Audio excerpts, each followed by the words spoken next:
compagnie de Nathalie Garçon, qui est une créatrice de mode. Elle a une marque en France. Elle est au Cameroun pour un projet qui est coordonné par l'Institut français dans le cadre de la Journée internationale de la femme.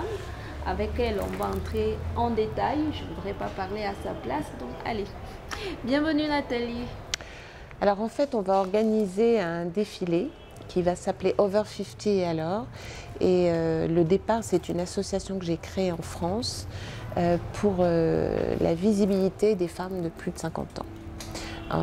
Comme je le disais, c'est-à-dire que quand on regarde les chiffres, il y a 60% de la population qui a plus de 50 ans et elle n'est représentée que 7 voire 6%, que ça soit dans les médias, dans la mode particulièrement et dans la publicité.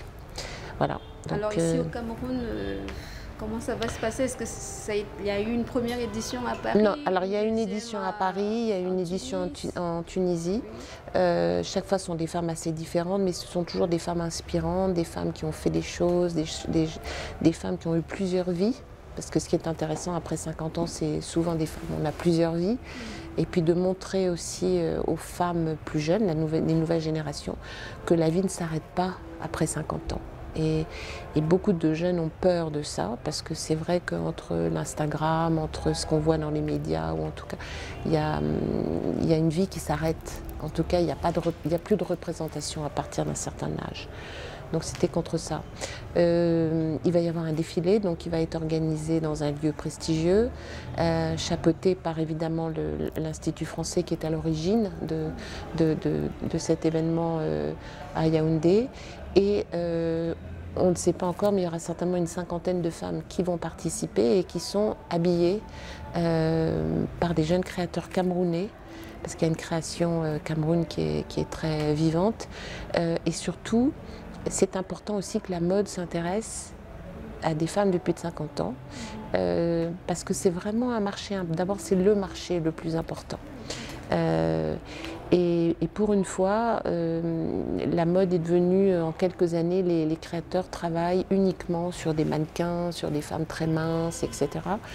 Et en fait, au départ, c'est un métier, ça s'appelle couturier, qui travaillait pour les femmes, c'est-à-dire en fonction de ce qu'elles peuvent porter ou pas porter. C'était notamment les couturiers dans le cinéma, c'était ça. Donc c'est un peu retrouver ce métier de départ, qui est plutôt d'être au service des femmes. Alors, l'une des particularités de l'événement que vous revisitez ici au Cameroun, c'est de ne pas mettre votre propre marque en avant, mais les jeunes créateurs locaux. Pourquoi ce choix?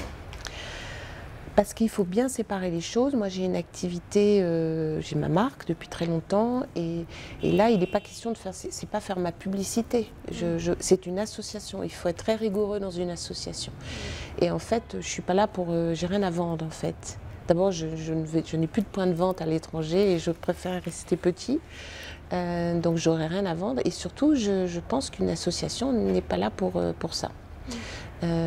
Donc l'idée c'est vraiment de mettre en avant des créateurs camerounais. Bon, il y aura peut-être une ou deux personnes qui seront habillées par moi parce qu'elles habitent Paris ou elles viendront spécialement pour le défilé, mais c'est pas le but. C'est mettre en contact des jeunes créateurs avec des personnes qui sont déjà d'un certain âge et de les faire travailler ensemble. Alors du laps de temps que vous avez passé ici, est-ce qu'on peut avoir de votre ressenti par rapport à cette jeune création? Il y a une énergie folle d'abord, il y a une envie de faire les choses, il y a oui, moi je dirais, enfin, la première chose c'est l'énergie, vraiment, qui est très particulière, et puis la réactivité aussi, ce qui est assez étonnant, et puis le sérieux, parce que alors, dans le cadre, en tout cas de l'Institut français, je dois dire que tous les rendez-vous, les organisations, ils sont arrivés, enfin, c'est surtout eux que j'ai rencontrés, et je les ai trouvés très très sérieux, très pro, très envie d'apprendre. Alors, est-ce que vous reviendrez? Si oui, quand? Eh bien, on revient, parce qu'on fait ça à deux, on revient le 5 mars pour préparer ce défilé. On va le préparer de Paris aussi, on va avoir des échanges.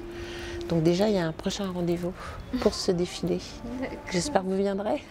Parce que vous êtes trop jeune hein, pour participer. Non, on a dit qu'on va essayer d'aller à un stage de pré-cinquantenaire. Donc, il faut qu'on voie un peu à quoi. Ah, voilà. Stage de pré-cinquantenaire. Voilà. D'accord. C'est une bonne idée, non? C'est une bonne idée. Alors, pour les Camerounais qui ne connaissent pas Nathalie Garçon, qui êtes-vous pour eux? Alors, ça, c'est vraiment une question piège. Voilà, je suis créatrice de mode, je vais répéter. Et puis, voilà, j'adore ce métier. Je le fais. J'adore le mélange. J'adore les tissus. Moi, j'aime beaucoup. Je démarre en général. Et puis, c'est un métier surtout parce que j'aime le vêtement et ce qu'il représente. Et c'est pas du tout superficiel pour moi. Ça dit beaucoup de choses sur la personne. C'est un langage. La première chose qu'on voit chez quelqu'un, c'est ses yeux ou son visage, mais on voit comment il est habillé. Après, il parle. Donc ça en dit long et je trouve que c'est un moyen d'envoyer plein de signaux, de s'amuser. Et puis j'ai eu la chance d'être dans une époque où il y avait vraiment, j'ai été baignée par de grands créateurs, qui étaient des gens qui avaient des univers et une liberté qu'on n'a plus maintenant, parce qu'il y a le marketing. Donc voilà, je suis un peu dans j'ai été baignée dans cet univers de création, mais de travail. D'accord, mais est-ce que dans cet univers, il y a quelque chose de précis qui vous aurait marqué? Si oui, laquelle? L'univers de la mode? Oui. Oui. Par exemple, Imana ici qui nous a dit la mode, il y a le paradis, il y a aussi l'enfer. Oh là, c'est pas mal ce qu'il a dit. Hein. Ça, c'est dans tous les métiers, je pense. La mode, c'est drôle parce qu'on ne voit de la mode que les podiums. Or, ce qui est intéressant, c'est tout le reste. Et c'est dommage parce que tous les jeunes qui veulent faire ce métier veulent faire pour être sur un podium. Et il y a tellement de métiers intéressants dans cet univers dont on ne parle pas. Et ça, c'est dommage parce que tout le monde veut être dans la lumière. Le bonheur n'est pas que dans la lumière, pas du tout. Le bonheur n'est pas que dans la lumière, c'est sûr. C'est ça qu'on va finir. On va marquer un terme à cet entretien. Merci beaucoup Nathalie. Non, c'est moi qui vous remercie. On espère te revoir le 5 pour une interview encore beaucoup plus approfondie. Là, on aura des détails sur les couples, la thématique. Alors les couples, il faudra demander aux créateurs. Oui. Il faudra poser pas mal de questions aux créateurs. Parce que je sais pas moi qui vais... Bon, vous allez nous donner la liste, on va rester travailler derrière. Voilà. Donc vous allez avoir la liste pour pas que je fasse d'erreur. Oui. Et non, franchement, après, c'est vraiment bien de prendre le relais avec les créateurs. Et les femmes qui vont défiler. Voilà. Parce que ça... Allez, c'était l'invité de Laura Siga avec Nathalie Garçon. On se dit à très bientôt pour un autre numéro.